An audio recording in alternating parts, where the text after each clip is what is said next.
Hello, my name is Ed Russell. I'm a Managing Director at Tortoise Capital Advisors, and this is our presentation, Accessing the North American Energy Value Chain. This slide is a picture of the energy value chain broken up in three sectors, midstream, upstream, and downstream.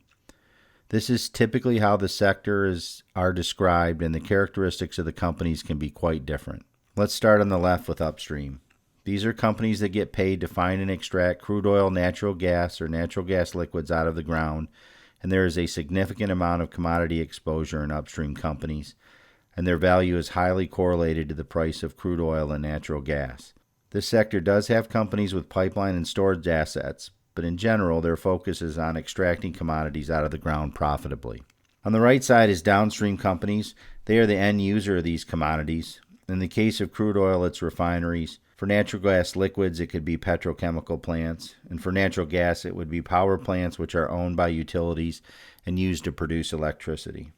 And finally, in the middle, we have midstream. Now, this has never been described as a sexy part of the energy value chain, as the companies act as a toll road, moving commodities from point A to point B. Now, I don't want to mislead people by the use of toll road as a way to describe the midstream sector, because some commodity exposure does exist in midstream companies. However, many midstream companies have very predictable cash flows on fee-based contracts with pipeline assets that are critical to meeting the energy needs of our economy. The map on the left shows the minimal unconventional drilling activity we had in 2005. The map on the right shows shale basins where we have known for many years had vast amounts of crude oil, natural gas, or natural gas liquids, but we did not know how to economically extract it out of the ground. All that changed with the combination of two existing technologies, horizontal drilling and hydraulic fracturing. The combination of these two technologies, which we have been using separately for many years, cracked the code on how to economically extract crude oil, natural gas, or natural gas liquids out of the ground. Let's look at the two pictures on the lower right as I gave a high-level description of the fracturing process.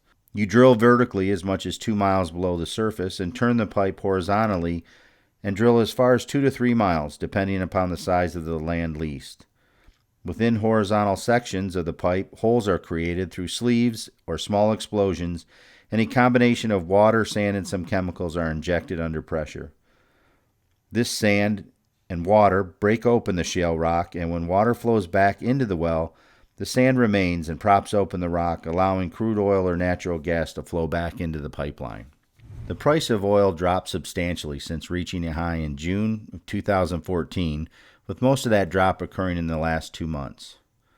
The global supply picture has been impacted primarily by two factors.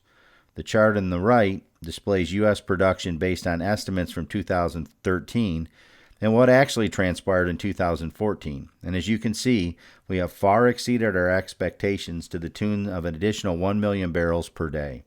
The key drivers have been technology improvements and efficiencies that have led to higher initial production rates and higher ultimate recoveries per well. In a similar time frame, OPEC production has increased due to Libyan production coming back in line, but no corresponding decrease from Saudi Arabia, as highlighted on the bottom right graph.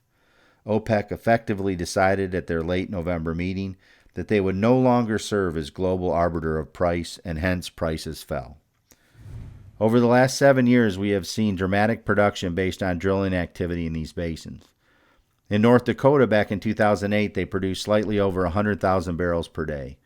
But since the use of hydraulic fracturing and horizontal drilling, we have seen production levels increase to over 1 million barrels per day. There's a similar story in the Marcellus for natural gas, where we went from virtually no meaningful drilling activity in 2008 to producing roughly 20% of our growing domestic production of natural gas. Even with the significant reduction in crude oil prices and the reduced drilling programs announced by exploration and production companies in the U.S., we still expect U.S. production levels to grow, but at a slower pace. This dramatic increase in domestic production has helped us significantly reduce our reliance on imported crude oil. As it relates to natural gas, we continue to see changing flows impacting the sector. From a portfolio perspective, low prices have very little impact currently as we anticipate continued growth out of the Northeast and focus on demand moving forward. Speaking of demand, there are several key drivers beyond 2015. We expect increased power generation, exports to Mexico, and LNG exports to drive incremental demand. Despite the fall in crude oil prices, we believe LNG remains attractive. And finally, the map on the left points out that the United States enjoys a significant price advantage in terms of natural gas compared to Europe and Asia. Before moving on, I want you to discuss the risks and sub-mitigates for investing in the upstream. First of all, commodity price risk. You want to focus on companies that have attractive assets, strong management teams, and rising production levels. In terms of regulatory threats, the facts that we are reducing our dependence on foreign sources help keep some support for drilling activity. Worldwide demand for crude oil and natural gas is still growing, albeit at a slower pace. And operationally, E&P companies continue to make improvements in their drilling process and are lowering break-even commodity prices. I want to spend some time talking about the asset class fundamentals of the midstream companies, as I think it makes it appropriate for almost any investor's portfolio. First, essential assets. We ask ourselves at Tortoise, if this particular asset went away, would people miss it? This is how we protect our deterioration of capital. We want to invest in companies that have assets that are critical to our nation's economy. In terms of long-lived assets, we prefer to invest in companies with pipelines that, if properly maintained, can last a number of years. We also focus on companies that have an emphasis on fee-based cash flows to try and eliminate as much as possible commodity sensitivity. Midstream companies benefit from inelastic demand of commodities as our economy depends on these fossil fuels. These pipeline assets have high barriers to entry and in many cases have regulatory protection. We expect approximately $135 billion in new organic growth projects in the midstream sector that should come online between now and 2017. We believe, despite recent commodity volatility, that these projects are essentially baked in. We do believe that if you saw a prolonged environment of low crude oil commodity prices, you could see some organic growth projects be put on hold in the future.